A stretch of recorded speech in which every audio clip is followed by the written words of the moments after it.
माता की। सीमा पर जो जवान हमारी सुरक्षा में तैनात हैं, उन तक ये आवाज पहुंचनी चाहिए। भारत माता की, भारत माता की। मंच पर विराजमान पूर्व सेनाध्यक्ष आदरणीय श्री वीके सिंह जी, भारतीय जनता पार्टी के सभी वरिष्ठ नेतागण, मंच पर विराजमान भारत को गौरव दिलाने वाले, अपना खून पसीना एक करके हम लोगों को सुख चैन की जिंदगी देने वाले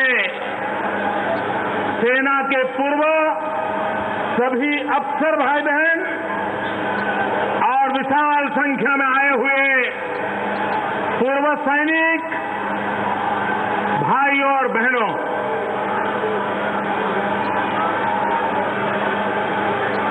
मेरे जीवन में इतनी बड़ी मात्रा में सेना के पूर्व अधिकारी और सेना के पूर्व सैनिक, इनके बीच आने का, बैठने का मुझे सौभाग्य मिला है। ये मैं मेरे जीवन का एक बहुमूल्य अवसर मानता हूं। और जब मैं आज जिस धरती ने हर युद्ध में शहादत का शतक किया, चाहे वो रिजांगला की लड़ाई हो, चाहे वो त्रिशूर की लड़ाई हो, चाहे वो करगिल की लड़ाई हो,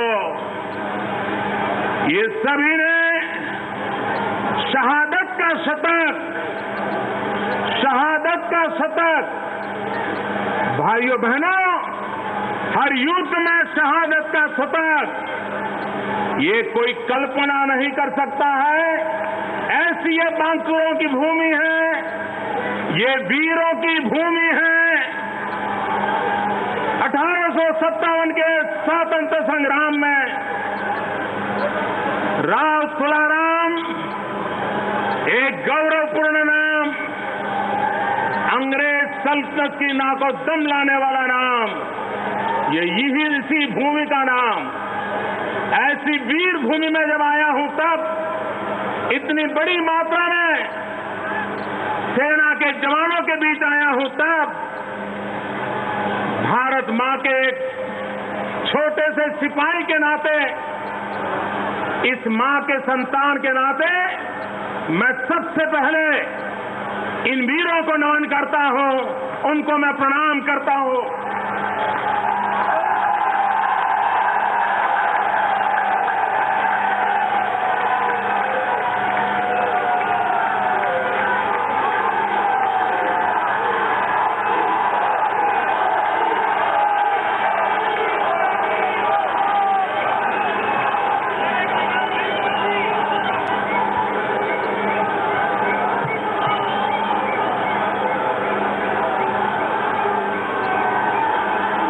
भाइयों बहनों, देश के लिए मर मिटना, हर पल देश के लिए मरने की, शहीद होने की कामना करना, भाइयों बहनों, ये जीवन ऋषियों से, मुनियों से भी जरा भी कम नहीं होता। और इसलिए मैं उन उनको नमन करता हूं, मैं उनका गौरव करता हूं। और न सिर्फ यहां है उनका मैं नमन करता हूं, हिंदुस्तान के किसी भी कोने में जो पूर्व सैनिक होंगे, हिंदुस्तान के किसी भी कोने में तैनात हमारे जवान होंगे, मैं उनको भी आदरपूर्वक नमन करता हूं, मैं उनका गौरव करता हूं। भाइयों बहनों, आज जब मैं आपके बीच आया हूं, तब सुबह सुबह एक अच्छी खबर सुनने को मिली। जैसे यूरोप के देश में जब खबर आती है कि अगले हफ्ते एक दिन के लिए सूरज निकलने वाला है, तो वहां पर हफ्ते से पहले ही आनंद उमंग का माहौल बन जाता है, क्योंकि उनको सूरज देखने को मिलता नहीं है। मित्र, हमारे देश में भी अच्छी खबरें सुनने को मिल ही नहीं रही। पूरा एक दशक होने आया निराशा की, बुराइयों की, पराजय की ऐसी खबरें सुनते सुनते हमारे कान पक चुके हैं, हम निराश हो चुके हैं। ऐसे समय कोई अच्छी खबर सुनने को मिलती है तो हौसला बुलंद हो जाता है। मैं भारत के वैज्ञानिकों का अभिनंदन करता हूं, भारत की विज्ञान शक्ति का अभिनंदन करता हूं कि जिन्होंने आज सफलतापूर्वक अग्नि 5 का परीक्षण किया है। और इसलिए मैं भारत की सभी वैज्ञानिक बिरादरी का हृदय से धन्यवाद करता हूं, अभिनंदन करता हूं। मित्रों, 2 दिन पूर्व भारतीय जनता पार्टी ने मुझे एक विशेष जिम्मेवारी दी। व्यक्ति के जीवन में ऐसी घटनाएं बहुत ही रोचक होती है, लेकिन भाइयों बहनों, आज मैं सार्वजनिक रूप से स्वीकार करना चाहता हूं कि मुझे जितना थ्रिलिंग इस कार्यक्रम में हो रहा है, उतना मुझे उस पद की घोषणा के समय नहीं हुआ था।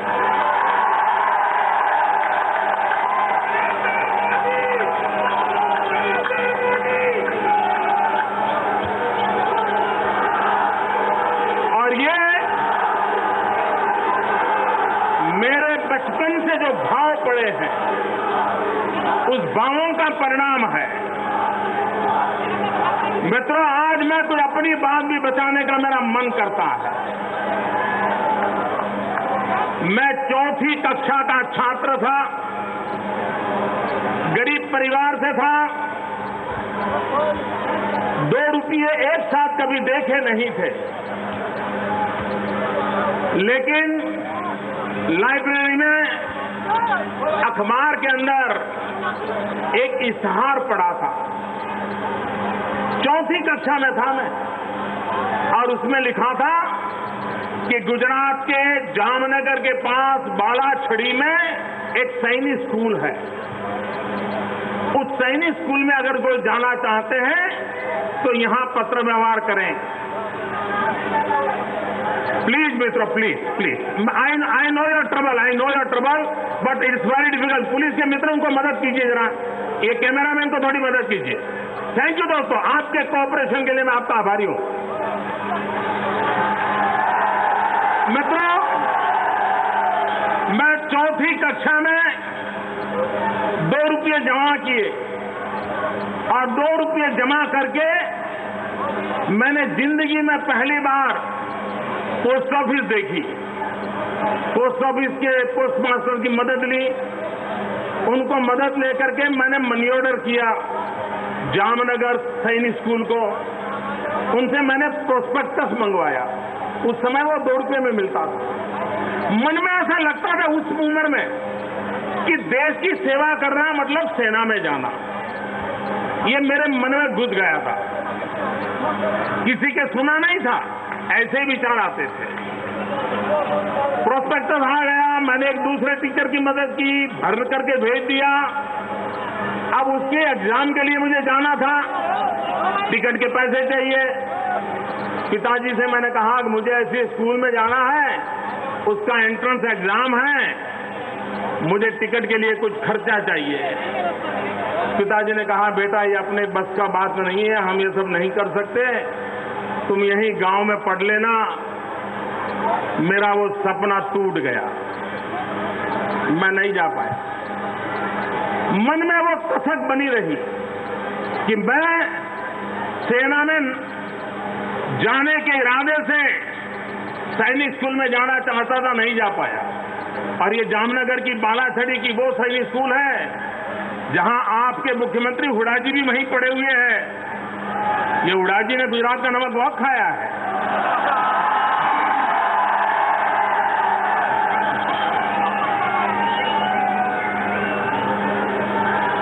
बाद में मित्रों 1962 की लड़ाई हुई।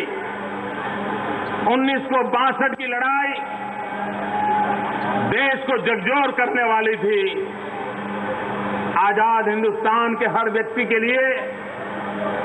तब तो मैं 6वीं 7वीं कक्षा में पढ़ता था। मेरे गांव से महसाना स्टेशन दूरी पर था, लेकिन पता चला कि युद्ध भूमि में जाने वाले सैनिक इस रेलवे से जा रहे हैं, यहां से गुजर रहे हैं।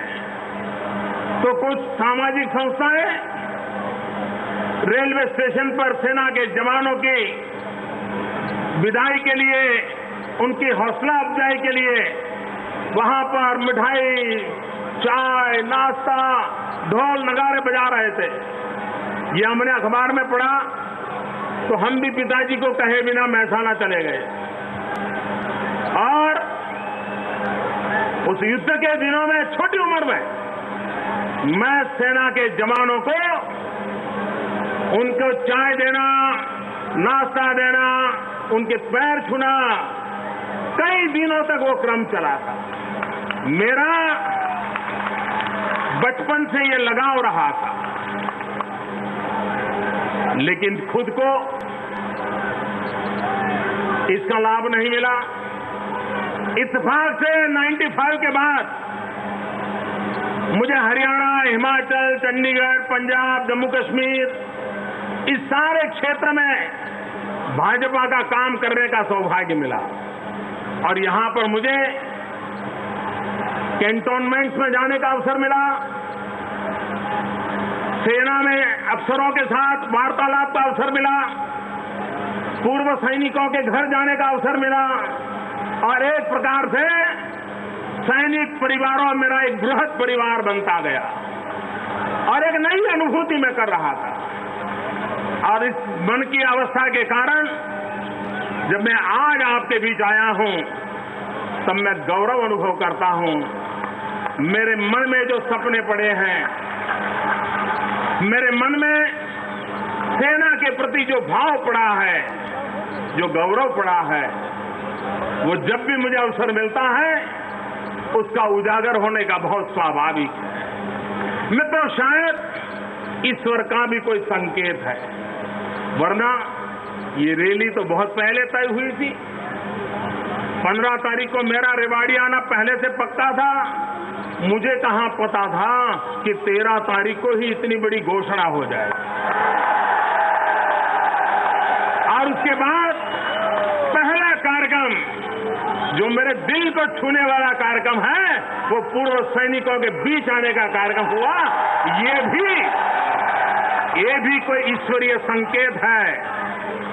मित्रों, मैंने हरियाणा में बहुत काम किया है। मैं यहां के गांव-गांव, गली-गली से परिचित रहा हूं।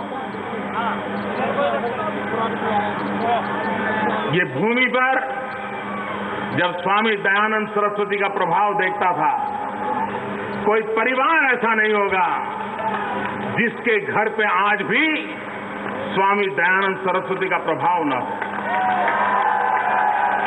और हरियाणा में उस समय मुझे सम्मान और गौरव मिलता था, उसका एक प्रमुख कारण था कि मैं स्वामी दयानंद जी की धरती से आया था।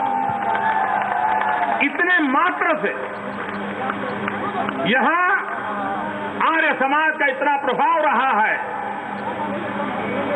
संस्कार सरिता यहां बह रही है, मेरे मन को छू रहा था। मित्रों, हरियाणा जब इमरजेंसी आई, मोरारजी भाई देसाई को जेल में डाल दिया गया, तो यही हरियाणा की जेल में उनको रखा गया था, कैदी बना करके रखा गया था। वो भी गुजरात का एक नाता जुड़ गया था। भाइयों बहनों, हरियाणा में मुझे चौधरी देवीलाल जी के साथ निकट से काम करने का अवसर मिला। हरियाणा में मुझे चौधरी बंसीलाल जी के साथ निकट काम करने का अवसर मिला। मुझे भी हरियाणा में अटल जी के साथ भी अनेक रैलियों में आने का अवसर मिला। मैंने आखिरी एक रैली यही रेवाड़ी में अटल जी के साथ की थी। लेकिन भाइयों बहनों, आज का दृश्य कुछ अलग ही है।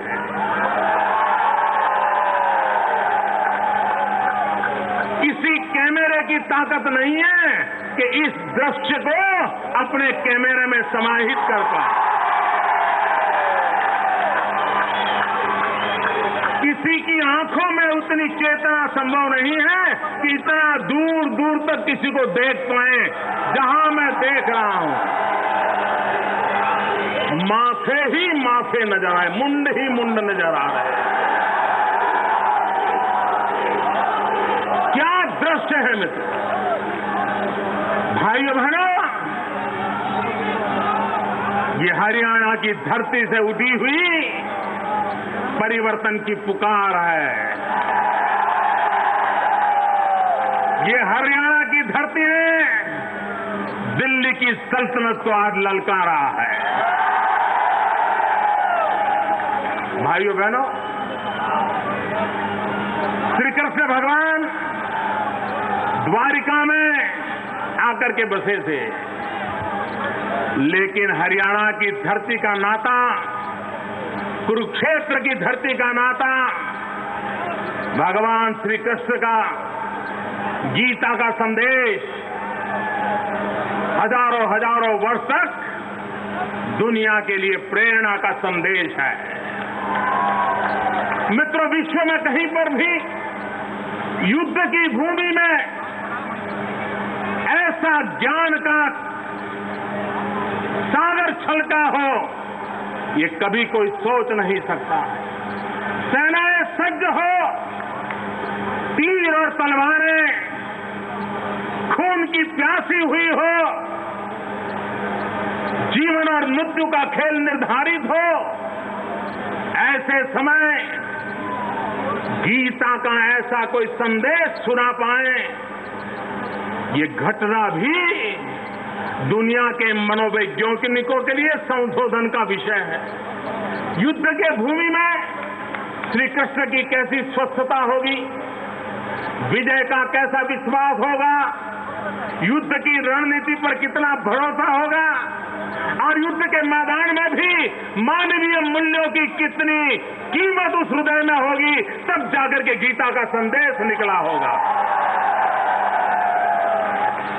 भाइयों बहनों, जब सेना के बीच खड़े हो, युद्ध की भूमि में खड़े हो, उस समय नेतृत्व और दिशा देने वाले व्यक्ति का सामर्थ्य होता है कि उसमें विजय का विश्वास चाहिए, उसमें सामर्थ्य चाहिए, उसमें रणनीतिक कौशल्य चाहिए, और खुद फ्रंट पे खड़े रह करके लीड करने का जज्बा चाहिए, तब जाकर के युद्ध जीतेगा। मित्रों, हमारे देश की सेना, उसका एक ही रूप लोगों के सामने आता है। वो यूनिफॉर्म में सज्ज होते हैं, वो सीमा पर तैनात होते हैं, वो दुश्मन के दांत खट्टे करने की ताकत रखते हैं। उनको एक ही रूप में हमने देखा होता है, लेकिन ये हमारे देश की सेना का हमें गर्व है कि दुश्मनों के लिए जितनी कठोरता से वो पेश आ सकते हैं, उतनी रुजुता और मृदुता के साथ देश को संकट के समय नागरिकों की सेवा के लिए काम आते हैं। यह अद्भुत ट्रेनिंग है मित्रों। मैंने 2001 में गुजरात के भूकंप के समय सेना के जवानों ने जो काम किया है उसको कभी भूल नहीं सकता। गुजरात मौत की चादर ओढ़ करके सोया था, तब देश की सेना के जवान आए। अनेक जीवित व्यक्ति मलबे के नीचे दबे हुए थे। जीवन और मृत्यु के बीच कोई फासला बचा नहीं था। तब देवदूत बन करके सेना के जवान आए थे और मेरे गुजरात के पीड़ितों की उन्होंने रक्षा की। ये मानवता का संदेश मेरे सेना के जवानों ने दिया। मित्रों, अभी उत्तराखंड में इतनी भयंकर आपत्ति आई, देश के कोने कोने से आए हुए यात्री फंसे हुए थे। घर जिंदा लौट पाएंगे कि नहीं भरोसा नहीं था। और तब जान की बाजी लगा करके हमारे सेना के जवान, हमारे हेलीकॉप्टर यात्रा में पीड़ित लोगों को उठा उठा करके सुरक्षित पहुंचाने के लिए दिन रात मेहनत कर रहे थे। और युद्ध के मैदान में नहीं, दुश्मनों की गोलियों से नहीं, उत्तराखंड के पीड़ितों की सेवा करते करते, यात्रियों की सेवा करते करते हमारे जवानों ने जीवन दे दिया। भाइयों बहनों, यात्रियों की सेवा करते करते जीवन देने वाले उन सेना के जवानों को मैं नमन करता हूं, उनका मैं अभिनंदन करता हूं, उनकी शहादत का गर्व करता हूं। लेकिन भाइयों बहनों, जब देश हमारे सैन्य के इस पराक्रम की गाथा गा रहा था, देश का हर व्यक्ति जो गंगा से, केदार से जुड़ा हुआ है, वो सेना के इस त्याग और तपस्या की गाथा गा रहा था। एक तरफ तो ये पवित्र तपस्या की गाथाएं सुनाई जा रही थी, उसी समय दूसरी तरफ पाकिस्तान के सैनिक आकर के हमारे देश की सेवा कर रहे जवानों को सीमा पर मौत के घाट उतार दें, उनको मार दिया जाए। और दुर्भाग्य देखिए, भारत के रक्षा मंत्री संसद में खड़े होकर के ये कहें कि पाकिस्तानी सेना के कपड़े पहन करके कोई आए थे। कितनी बड़ी पीड़ा होती होगी, उन शहीद परिवारों को कितनी पीड़ा होती होगी, देश की रक्षा के लिए तैनात लाखों जवानों को कितनी पीड़ा होती होगी, 125 करोड़ देशवासियों को कितनी पीड़ा होती होगी। लेकिन भाइयों बहनों, दिल्ली में बैठी हुई सरकार, इसको इसकी परवाह नहीं, उसको इसकी चिंता नहीं, उसके लिए तो ऐसी घटनाएं घटती रहती हैं। इतना ही नहीं मित्रों, निर्लज्जता की सीमा तो तब आ जाती है जो जनता के चुने हुए प्रतिनिधि मंत्री परिषद में बैठे हुए व्यक्ति ये बयान दे दें कि सेना में तो लोग बनने के लिए ही तो जाते हैं। इससे बुरा कोई व्यवहार नहीं हो सकता है। इससे बड़ा सेना के जवानों का अपमान इस देश में किसी राजनीतिक दल ने नहीं किया होगा, किसी राजनेता ने नहीं किया होगा। जो अपमान अगर आप आंसू नहीं बहा पाते हो तो मत बहाओ। आपके हृदय में पत्थर बसे हो तो बसने दो।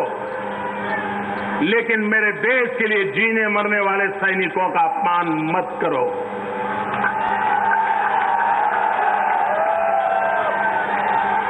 निर्लज्जता की भी सीमा होती है और उसका कारण यह है मित्रों, इसका कारण यह है कि देश की सुरक्षा, देश के सुरक्षा बल, ये इनकी प्राथमिकता नहीं है मित्रों। आज भी जब दिवाली के दिन आते हैं तो लोग दिवाली अलग अलग तरीके से मनाते हैं। मुझे अगर दिवाली मनाने का मौका मिलता है तो आज भी मैं सीमा पे चला जाता हूं।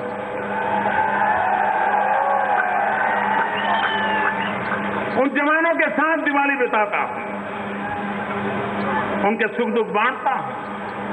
हमारे गुजरात की सीमा पाकिस्तान से सटी हुई है। आजादी के इतने साल हो गए, पीने का पानी ऊंट पर भर भर करके लाया जाता है।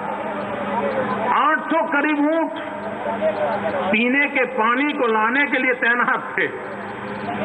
मैं जब गया, मैंने पीड़ा देखी। मैं तो गुजरात के पूर्व छोर से पानी उठाया, 700 किलोमीटर लंबा पाइपलाइन डाला और सीमा के आखिरी पॉइंट पर पीने का नर्मदा का शुद्ध जल पहुंचाया मित्र। ये बजट के कारण नहीं होता है, ये पाइप डालने की टेक्नोलॉजी है इसलिए नहीं होता है। ये होता इसलिए है कि सीमा पर काम करने वाले जवान के प्रति सम्मान का भाव हमारे जज्बे में भरा हुआ है। तब जाकर के होता है, तब हमारी ये प्रायोरिटी बनती है। 65 की लड़ाई हुई थी हमारे यहां, कोई शहीद स्मारक नहीं था। मेरे सभी अधिकारियों को मैं गर्व से जानकारी देता हूं, हमने पाकिस्तान की सीमा पर भारत के उन वीर शहीदों का स्मारक बनाया, उसको लोकार्पण किया और हमारे टूरिस्ट मैप पर लगाया है। और मेरे देश के नौजवानों से मैं प्रार्थना करता हूं, जब भी यात्रा पे जाने का मौका मिले, सीमा पर उस बनाए हुए शहीद स्मारक को जाके सलाम करें। इससे चेतना मिलती है, संस्कार मिलते हैं। भाइयों बहनों, आज देश की नीतियों का क्या हाल हो गया है मित्रों। भाइयों बहनों,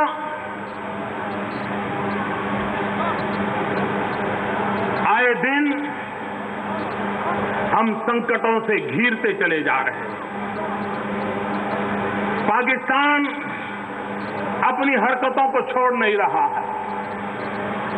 चीन आए दिन आंखें दिखाता रहता है, हमारी धरती पर घुस जाता है। इतना ही नहीं, ब्रह्मपुत्रा की नदी का पानी रोकने पर उतारू है, अरुणाचल प्रदेश को हड़प करने पर उतारू है। मेरे भाइयों बहनों, क्या ये सब सेना की कमजोरी के कारण हो रहा है? ये पड़ोसी देश हमें परेशान कर रहे हैं, ये सेना की कमजोरी के कारण, सेना की कमजोरी के कारण। मित्रों, समस्या सीमा पर नहीं है, समस्या दिल्ली में है।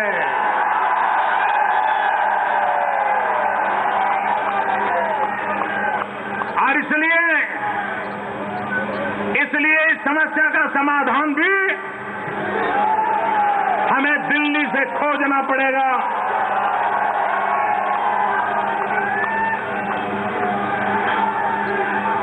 यह समस्या का समाधान भी जब तक दिल्ली में सक्षम सरकार न बने, देशभक्ति से भरी हुई सरकार न बने, हिंदुस्तान के जन जन की रक्षा के लिए प्रतिबद्ध सरकार न बने, तब तक सैन्य कितना ही सामर्थ्यवान क्यों न हो, साधन कितने ही आधुनिक क्यों न हो, हम सुरक्षा की गारंटी नहीं ले सकते हैं। भाइयों बहनों, सचमुच में तो इतना बड़ा देश है, 125 करोड़ देशवासी। हिंदुस्तान ने जितने जवान आजादी के बाद युद्ध में गंवाए हैं, उससे ज्यादा जवान आतंकवादियों की गोलियों से गंवाए हैं, माओवादियों की गोलियों से गंवाए हैं, विघटनकारी शक्तियों से गंवाए हैं। भाइयों बहनों, यूनाइटेड नेशन, उसका जन्म हुआ दुनिया को विश्व युद्ध से बचाने के लिए। तीसरा विश्व युद्ध की नौबत न आए, इसलिए यूएनओ अपना जिम्मा निभाने की कोशिश कर रहा है। उनको लगता भी होगा कि इतने साल हो गए, तीसरे विश्व युद्ध की नौबत नहीं आई, लेकिन मैं आज सार्वजनिक रूप से कहना चाहता हूं, यूएनओ को गर्व नहीं करना चाहिए, क्योंकि अब युद्ध ने अपना रूप बदल दिया है, युद्ध ने अपने रंग बदल दिए हैं, युद्ध ने अपने तौर तरीके बदल दिए हैं। और इसके कारण प्रथम और द्वितीय विश्व युद्ध में जितने देश, जितनी जनसंख्या युद्ध के कारण परेशान थी, उससे ज्यादा देश, ज्यादा जनसंख्या प्रॉक्सी वॉर से परेशान है, छद्म युद्ध से परेशान है, और उस युद्ध का नाम है आतंकवाद, उस युद्ध का नाम है माओवाद। और इसलिए समय की मांग है कि पूरे विश्व में आतंकवाद के खिलाफ, माओवाद के खिलाफ, हिंसा के खिलाफ एक जनमत तैयार होना चाहिए। अगर भारत के पास सामर्थ्यवान नेतृत्व अगर होता है, तो विश्व के अंदर आतंकवाद के खिलाफ, माओवाद के खिलाफ, हिंसा के खिलाफ जनमत इकट्ठा करना मुश्किल काम नहीं है। भाइयों बहनों, आज जब मैं हरियाणा की धरती पर आया हूं, तब अटल जी अडवाणी जी के काल की सरकार को याद करना मुझे अच्छा लगता है, इसलिए कि अटल जी की विदेश नीति की एक विशेषता रही कि हम दिन रात कश्मीर किसका, इसी की लड़ाई में उलझे हुए थे।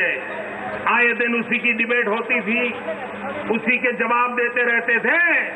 ये अटल जी की कूटनीति का परिणाम था कि उन्होंने पूरे विश्व को आतंकवाद पर चर्चा करने के लिए मजबूर कर दिया था, और पूरा विश्व दो खेमे में बंट गया था।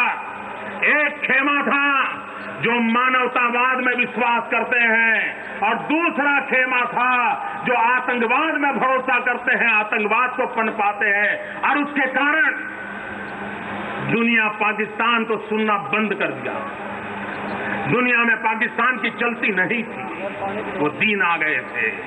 लेकिन भाइयों बहनों, पिछले 9 साल में आज विश्व में आतंकवाद के प्रति जो गुस्सा पैदा होना चाहिए, वो नहीं होता, और कुछ देश मानवता के साथ खिलवाड़ कर रहे हैं। वो अपने आप को बड़े बड़ा मानने वाले देश मानवता के साथ खिलवाड़ कर रहे हैं, क्योंकि वे अपने देश की राजनीति के अनुकूल सिलेक्टिव आतंकवाद के संबंध में ही चर्चा करते हैं। आतंकवाद के साथ सिलेक्टिव व्यवहार नहीं हो सकता। आतंकवाद मानवता का दुश्मन है। हिंसा मानवता की कब्र खोदती है, और इसलिए मानवतावादी सभी शक्तियों का एकत्र आना विश्व शांति के लिए जरूरी है, गरीब देशों की भलाई के लिए जरूरी है, गरीब देशों के नौजवानों के भविष्य को सुरक्षित करने के लिए जरूरत है। भाइयों बहनों, पाकिस्तान में लोकतांत्रिक तरीके से चुनी हुई एक सरकार आई है। ये सरकार आने के बाद एक आशा थी कि वो भारत विरोधवाद की राजनीति छोड़ करके एक मित्र देश के रूप में अपने आप को उभारने की कोशिश करेंगे। लेकिन सीमा पर जिस प्रकार से हमारे जवानों को मार दिया गया, इससे लगता है कि पाकिस्तान के इरादे नेक नहीं है। पाकिस्तान के हुक्मरानों से मैं साफ साफ शब्दों में कहना चाहता हूं, बांग्लादेश हो, हिंदुस्तान हो या पाकिस्तान हो, हमें अगर लड़ाई लड़नी है तो लड़ाई गरीबी के खिलाफ लड़नी चाहिए। हमें अगर लड़ाई लड़नी है तो लड़ाई अशिक्षा के खिलाफ लड़नी चाहिए। हमें अगर लड़ाई लड़नी है तो अंधश्रद्धा के खिलाफ लड़नी चाहिए। मैं पाकिस्तान के मित्रों को कहना चाहता हूं, ये बम, बंदूक, पिस्तौल, ये आतंकवाद का गर्भाधान करने की प्रवृत्ति आपका 60 साल में अब तक कोई भला नहीं किया। पाकिस्तान के हुक्मरान समझिए,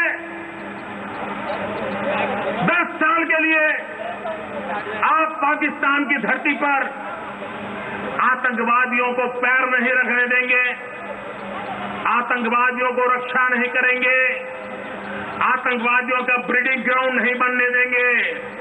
10 साल करके देखिए, मैं दावे से कहता हूं, पिछले 60 साल में पाकिस्तान की जो प्रगति नहीं हुई है, उससे अनेक गुना प्रगति पाकिस्तान की होगी।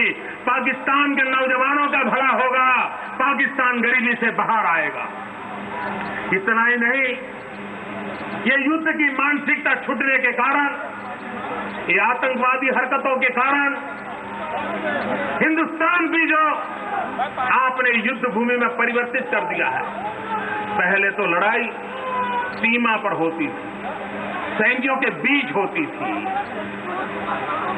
वो अपनी अपनी ताकत से लड़ाई लड़ते भी थे, जीतते भी थे। लेकिन जब आप हिंदुस्तान की सेना को पराजित नहीं कर पाए, तो आपने निर्दोष नागरिकों को मौत के घाट उतारने वाली लड़ाई का खेल शुरू किया। निर्दोष नागरिकों को मार करके पाकिस्तान की धरती से आए हुए आतंकवादी, क्रॉस बॉर्डर टेररिज्म न पाकिस्तान का भला कर सकता है, न हिंदुस्तान का भला कर सकता है, न बांग्लादेश का भला कर सकता है। और इसलिए भाइयों बहनों,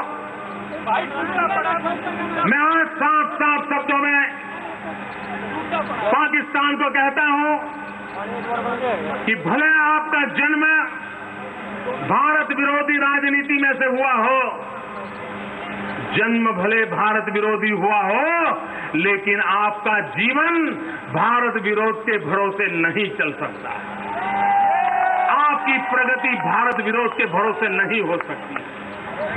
आपकी भलाई के लिए भी, आपकी युवा पीढ़ी के कल्याण के लिए भी 60 साल से जो गलत रास्ते पर चल पड़े हो, एक बार सोचो, लौट जाओ और सब मिलकर के गरीबी के खिलाफ लड़ाई लड़े, अशिक्षा के खिलाफ लड़ाई लड़े, अंधश्रद्धा के खिलाफ लड़ाई लड़े और ये धरती महात्मा गांधी की भूमि से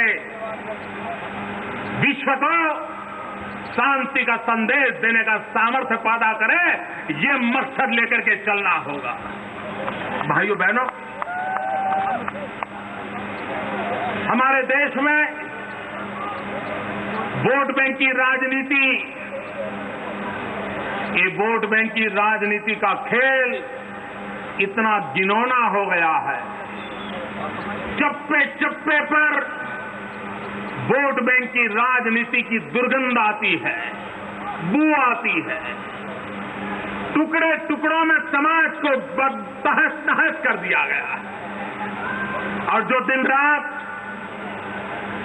सेक्युलरिज्म के छाता लोड करके वोट बैंक की राजनीति करके समाज को टुकड़ों टुकड़ों के बांटने की कोशिश में लगे हैं। उन राजनेताओं से मैं कहना चाहता हूं, उन बुद्धिजीवियों से कहना चाहता हूं, अगर सच्चा सेक्युलरिज्म देखना है, एक बार हमारी सेना के देखो। हम राजनेताओं को अगर सेक्युलरिज्म सीखना है तो हमारी भारत की सेना से हम सीख सकते हैं। जल, थल और नभ तीनों क्षेत्रों में काम करें हमारे सैनिक बल। वहां जिस प्रकार से सभी पंथों के लिए आदर का भाव है, सभी पंथ मिलजुल करके मात्र भारत माता की सेवा के लिए खप रहे हैं, इससे बड़ा सेक्युलरिज्म का कोई उदाहरण नहीं हो सकता। मैं सैल्यूट करता हूं हमारे सुरक्षा बलों को, जिन्होंने सच्चे अर्थ में भारत के सेक्युलरिज्म की आन बान शान रखी हुई है और गौरव दिया है देश को, इसलिए मैं उनका अभिनंदन करता हूं। भाइयों बहनों, 1857 के स्वातंत्र संग्राम को देखिए। राव तुलाराम इसके एक योद्धा थे। 1857 का स्वतंत्र संग्राम में भी सेना में हिंदू मुसलमान थे, लेकिन 1857 के स्वतंत्र संग्राम भी सेक्युलरिज्म की एक मिसाल है कि कंधे से कंधा मिला करके किसी पंथ संप्रदाय का क्यों न हो, दोनों मिलकर के लड़े थे। ये मिसाल आज भी कायम है, आज भी वो परंपरा हमारी सेना निभा रही है। पहली बार सत्ता भूख में डूबे हुए वोट बैंक की राजनीति में तोड़ना फोड़ने की प्रवृत्ति करने वाले राजनेताओं ने भारत की सेना के इन महान गुणों को, भारत की सेना के इस महान चरित्र को दाग लगा दिया। पहली बार इस देश में सच्चर कमेटी के माध्यम से सेना के अंदर कौन हिंदू है कौन मुसलमान है इसकी गिनती कराने का हुक्म किया। पाप किया है, इन लोगों ने पाप किया है। भारत की सेना जो सिर्फ भारत मां की भक्ति में डूबी हुई है, हर पंथ परंपरा का सम्मान करने की परंपरा को लेकर जी रही है, उसको भी संप्रदाय के रंगों से रंगने का पाप वोट बैंक में डूबे हुए दिल्ली के राजनेता करते रहे हैं। मैं सेना के उन नायकों का अभिनंदन करता हूं जिन्होंने दिल्ली की सल्तनत को दो टूक सुना दिया कि सेना का चरित्र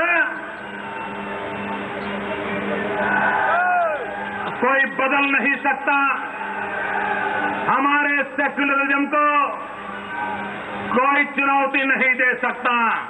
हम सेना के भीतर संप्रदाय के आधार पर कोई गिनती नहीं होने देंगे। हमारा हर फौजी भारत मां का लाल होता है। भाइयों बहनों, ये बहुत बड़ा काम किया है सेना के जवानों ने, लेकिन इन लोगों को, मेरे सेना के जवान, मेरे पूर्व सैनिक, इन लोगों को कभी माफ मत करना जिन्होंने दूध में भी दरार करने की कोशिश की। भाइयों बहनों,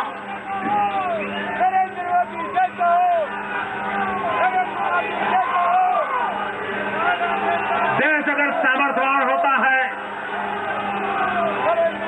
देश अगर सामर्थ्यवान होता है तो न चीन भी आंख ऊंची कर सकता है, न पाकिस्तान आए दिन हमें परेशान कर सकता है।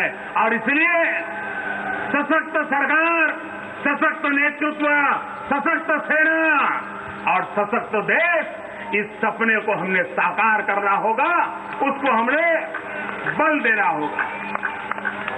भाइयों बहनों,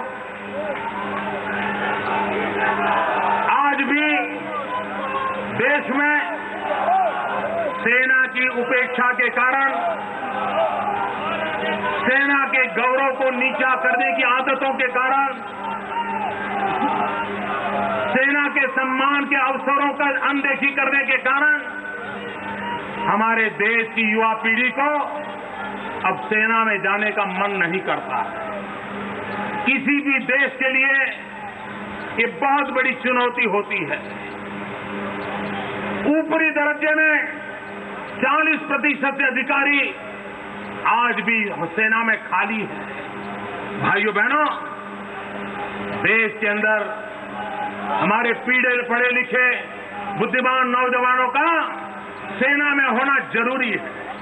अब युद्ध सीमा पर लड़े जाएंगे, उससे ज्यादा टेक्नोलॉजी से लड़े जाने वाले हैं, साइबर वॉर होने वाले हैं और उसमें ओजस्वी, तेजस्वी, बुद्धिमान नौजवानों की जरूरत रहेगी।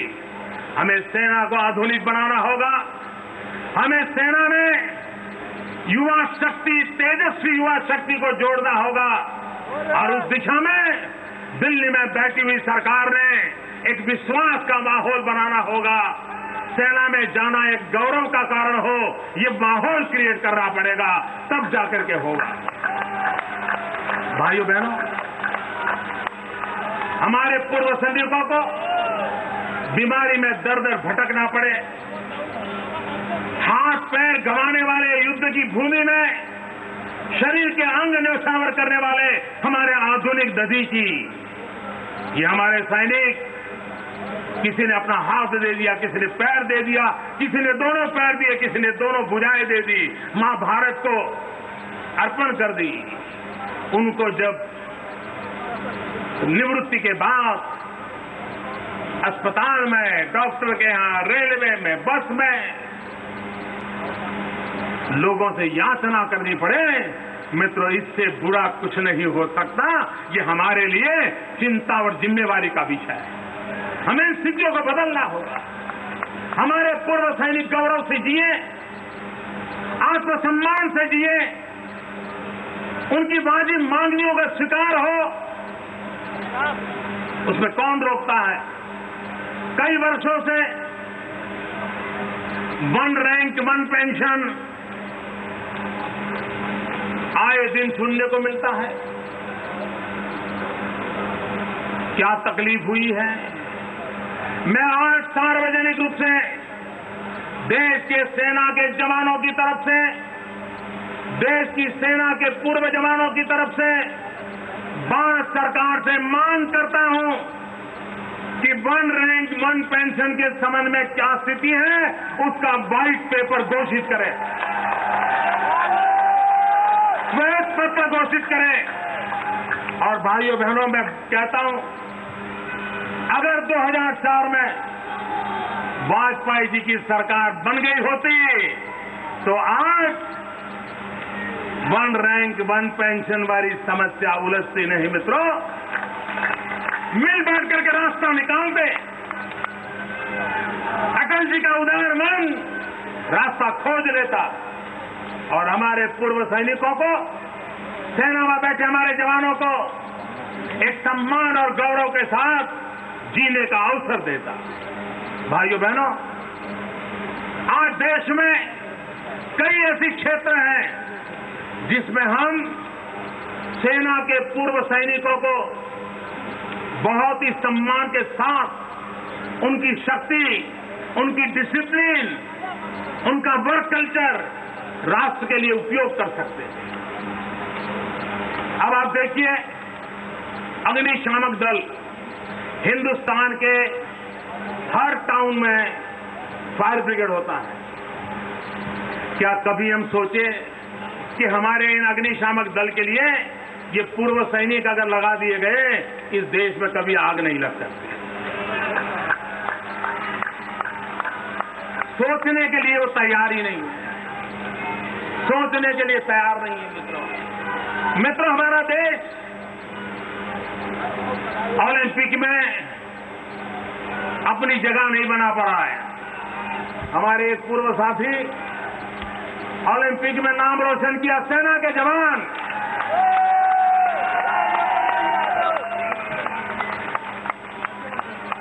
भाई राजवर्धन राठौड़ आज हमारे बीच में है, जिन्होंने भारत का गौरव बढ़ाया था, ओलंपिक में पदक लेकर आए थे।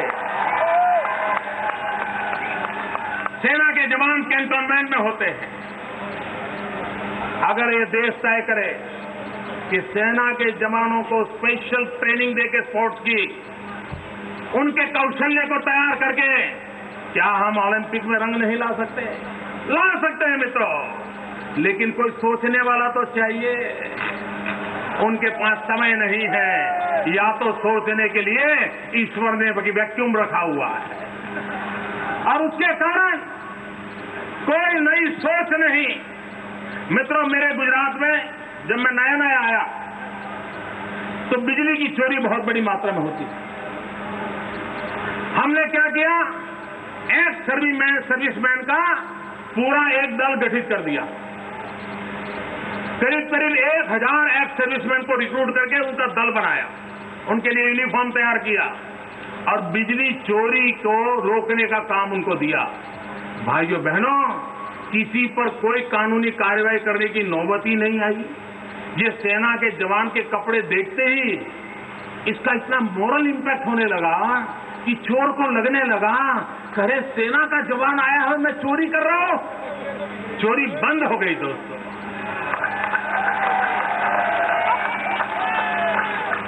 मेरा बिजली का क्षेत्र 1000 सेना के जवानों की मदद से ताकतवर बन गया। मित्रों, कहने का तात्पर्य है, आज भी इस देश में सेना के यूनिफॉर्म के प्रति एक आदर है, सत्कार है। उसको अगर सही तरीके से काम में लाया जाए तो हमें उचित परिणाम मिलता है और हमारा उस दिशा में प्रयास रहना चाहिए। मैं और एक विषय पर भी आपका ध्यान आकर्षित करना चाहता हूं। सेना का बजट लाखों करोड़ों रुपयों का होता है। ज्यादातर रुपये विदेशों से शस्त्रास्त्र इंपोर्ट करने में जाते हैं।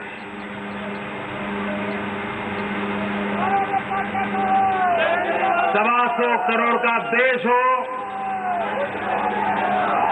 अग्नि मिसाइल छोड़ने की ताकत रखने वाले वैज्ञानिक हो, लेकिन आज सेना के लिए हर छोटा मोटा पुर्जा भी लाना हो, सेना के लिए छोटा मोटा पुर्जा भी लाना हो तो विदेशों से लाना पड़ रहा है। ये किसका इंटरेस्ट है? और दिल्ली में बैठे हुए शासकों को सेना के हाल क्या है उसके लिए तो समय नहीं है, लेकिन अगला टेंडर कब निकलने वाला है उसमें रुचि ज्यादा है। क्योंकि अरबों खरबों रुपयों का कारोबार होता है, ये छोटी छोटी चीजों में क्यों खेले? और उसके कारण भाइयों, हमारे देश को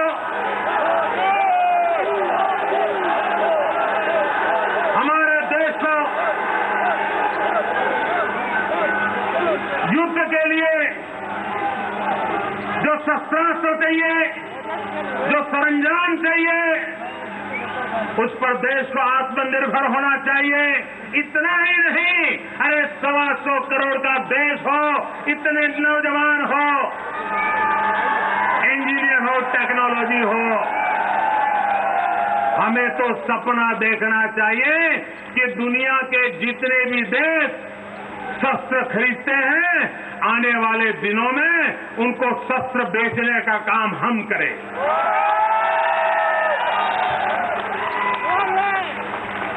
हमें शस्त्र एक्सपोर्ट करने का सपना देखना चाहिए। ये सामर्थ्य मुश्किल नहीं है। मित्रों, मेरा प्रदेश तो बहुत छोटा सा रहा, लेकिन हमने हमारी कॉलेजेज में इंजीनियरिंग स्टूडेंट्स को डिफेंस इक्विपमेंट मैन्युफैक्चरिंग के कोर्सेज शुरू किए हैं। अभी से ह्यूमन रिसोर्स डेवलपमेंट का काम शुरू किया है। हम भारतीय कंपनियों को प्रोत्साहित करें, प्रोत्साहित करके उनको हम हिंदुस्तान की सेना को जो चाहिए वो सारी व्यवस्थाएं यहां डेवलप हो, उसके लिए उचित खर्च करें, मुझे विश्वास है मित्रों, भारत में एक नई शक्ति का उदय होगा, ऐसा मेरा विश्वास है। और हमें डिफेंस ऑफसेट के लिए प्राथमिकता देनी चाहिए। हमारे देश में उत्पादन हो, उस पर बल देना चाहिए। हमारी नीतियों को बनाना चाहिए। हमें विदेशों से आयात और यहाँ के उत्पादित चीजें उनको लेवल प्ले फील्ड देना चाहिए। संशोधन में हम पराक्रम करते हैं, लेकिन हाल क्या है मित्रों, जब विदेशों से हम युद्ध का सामान लेते हैं, तब जब कभी युद्ध होता है और जिस देश से हम सैनिकों के लिए शस्त्र लेते हैं, अगर उस देश की विदेश नीति उस समय हमारे अनुकूल नहीं है, अरबों खरबों रुपये चुकाने के बाद भी युद्ध के समय वो शस्त्र पहुंचाना बंद कर देता है। भूतकाल में हिंदुस्तान ने ये मुसीबत झेली है। युद्ध के दरमियान शस्त्र आना रुक जाए, पहले से ऑर्डर हुए हो, पैसे दे दिए हो, लेकिन उस देश की विदेश नीति के अनुकूल नहीं है, इसलिए बंद कर देते हैं। भाइयों बहनों, अगर हम विदेशों से सामान लेते रहें और कल भयंकर युद्ध हो गया और जो देश हमको दे रहे हैं वो उस समय अगर बंद कर दे तो हमारा हाल क्या होगा, आपने सोचा है? और इसलिए हमारे पास अपनी शक्ति होनी चाहिए, अपना सामर्थ्य होना चाहिए, और इसलिए देश की युवा शक्ति का हमें उपयोग करना चाहिए। भाइयों बहनों, हम में से बहुत लोग हैं जो सैन्य में जाकर के भारत मां की रक्षा नहीं कर पाए हैं, सैनिक बनने का सौभाग्य नहीं मिला है। लेकिन भाइयों बहनों, भारत मां की उत्तम सेवा करने का एक और अवसर भी जीवन में आता है, और वो अवसर होता है मताधिकार। मैं आज देश के नौजवानों को कहना चाहता हूं, बच्चा जब पहली बार स्कूल जाता है, पूरे घर में एक आनंद होता है कि बच्चा स्कूल जा रहा है। बच्चे का पहला जन्मदिन होता है, पूरे घर में आनंद होता है, बच्चे का जन्मदिन है। बच्चे की शादी होती है, पूरे गांव में आनंद छा जाता है, फलाने के बेटे की शादी होती है। लेकिन भारत के संविधान ने हमको एक ऐसी सौगात दी है, वो सौगात जब मिलती है तब हमें पता तक नहीं होता है कि इतनी बड़ी सौगात मिली और हमें पता तक नहीं। मित्रों, 18 साल की उम्र में हम जब मत के अधिकारी बन जाते हैं, ये भारत के संविधान ने दी हुई हमें सबसे बड़ी गिफ्ट होती है, उसका गौरव होना चाहिए। अरे जिसको भी 18 साल गौरव होता है उसको बधाई देनी चाहिए, एक माहौल बनना चाहिए। और आज मैं नौजवानों से कहता हूं, अगर हम हिंदुस्तान को समर्थ बनाना चाहते हैं ना,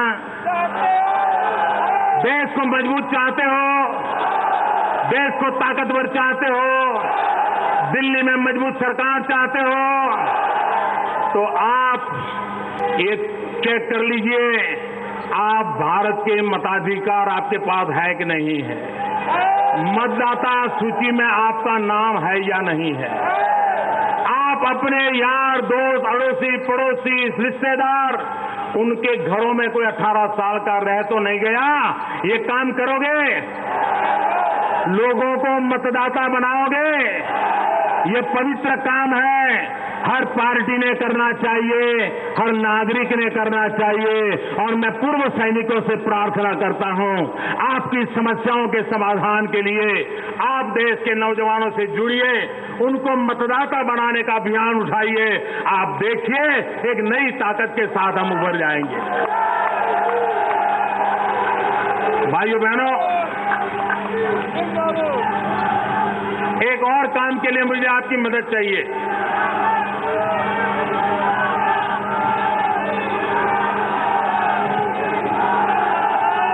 भाइयों, मुझे एक और काम के लिए आपकी मदद चाहिए। करोगे? सब कोई करोगे? भाइयों बहनों, इस देश को एक करने का काम सरदार वल्लभ भाई ने किया था। सैकड़ों राजा रजवाड़ों को एक करके भारत का ये वर्तमान रूप हमें सरदार पटेल ने दिया था। लेकिन पिछले कई वर्षों से भारत की एकता करने वाले लौह पुरुष सरदार पटेल को भुला दिया गया है। सरदार वल्लभ भाई पटेल किसान थे, ये न भूले। सरदार पटेल किसान थे। आजादी के आंदोलन में किसानों को जोड़ने का काम सरदार पटेल ने किया था। सरदार पटेल लौह पुरुष थे और सरदार पटेल ने एकता के लिए बहुत बड़ा काम किया था। और इसलिए सरदार पटेल का जन्म जहां हुआ, उस गुजरात की धरती पर सरदार साहब का एक भव्य स्मारक बनाने की हमारी इच्छा है। सरदार साहब की एक भव्य प्रतिमा बनानी है। और प्रतिमा कैसी बताऊं? आज दुनिया की सबसे ऊंची प्रतिमा जो है वो अमेरिका में स्टैच्यू ऑफ लिबर्टी है। अमेरिका में स्टैच्यू ऑफ लिबर्टी ये दुनिया की सबसे ऊंची प्रतिमा है। हम स्टैच्यू ऑफ यूनिटी बनाना चाहते हैं और स्टैच्यू ऑफ लिबर्टी से 2 गुना ऊंचा बनाना चाहते हैं। ये विश्व का सबसे ऊंची प्रतिमा बनाने का हमारा सपना है। लेकिन हम उसको सारे देश को जोड़ करके बनाना चाहते हैं। इसलिए हमारी इच्छा है कि सरदार पटेल लौह पुरुष ने एकता के लिए काम किया था और वो किसान थे। इसलिए हमें हर गांव से लोहे का टुकड़ा चाहिए। लेकिन कोई गांव वाला कहेगा मोदी जी इतना करने की जरूरत नहीं है, हमारे गांव में पुरानी तोप है, ले जाओ प्रतिमा बना दो। मुझे तोप और तलवार नहीं चाहिए, मुझे लोहा चाहिए। लेकिन कौन सा लोहा? वो लोहा जो किसानों ने अपने खेत में जोतने के लिए काम किया है, उस लोहे का टुकड़ा चाहिए। क्योंकि वो किसान थे, क्योंकि वो लौह पुरुष थे, क्योंकि वो भारत माता के लिए जीते थे, मरते थे, क्योंकि उन्होंने देश की एकता का काम किया था। इसलिए हिंदुस्तान के, और हर घर से नहीं, पूरे गांव की तरफ से एक औजार 200 ग्राम 300 ग्राम से ज्यादा नहीं, और उसको पिघला करके ये जो भव्य स्मारक बनेगा उसमें आपके गांव का भी हिस्सा होगा। ऐसा एक एकता का स्मारक 31 अक्टूबर के बाद, क्योंकि ये प्रोजेक्ट 4-5 साल चलने वाला है, 31 अक्टूबर सरदार जयंती के बाद आपकी तरफ कोई न कोई आएगा, ये संदेश सुनाएगा और आपसे, आपके गांव समस्त की तरफ से किसान के काम आए हुए एक छोटे से औजार को हम ले जाएंगे और एकता के स्मारक में, विश्व के सबसे ऊंचे स्मारक में आपका भी योगदान होगा। मैं भाइयों बहनों, पूर्व सेनाध्यक्ष जी का बहुत आभारी हूं कि इस कार्यक्रम में वो आए, पूर्व सैनिकों का जज्बा बढ़ाने का काम किया। इतनी बड़ी मात्रा में सेना के सारे पूर्व अफसर आए और इतनी बड़ी तादाद में आप सब भाई बहन आए। मैं फिर से एक बार आपको नमन करता हूं, आपको प्रणाम करता हूं और मैं आपका बहुत बहुत आभारी हूं। दोनों मुट्ठी बंद करके बोलिए, भारत माता की। ऐसे नहीं, भारत माता की। दोनों मुट्ठी ऊपर, पूरी ताकत होनी चाहिए। भारत माता की, भारत माता की। वंदे वंदे वंदे वंदे वंदे वंदे वंदे वंदे वंदे वंदे